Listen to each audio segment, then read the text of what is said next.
ఇదే నా పల్లెటూరు, ఇదే నా తల్లిగారు. మా ఊరి పాడి పంట రాములోరి దీవెనంట. తల్లి గోదావరి నీళ్ళు కడిగే సీతమ్మ పాదాలు.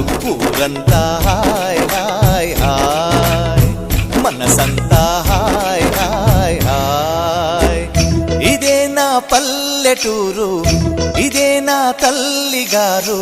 మా ఊరి పాడి పంట రాములోరి దీవెనంట.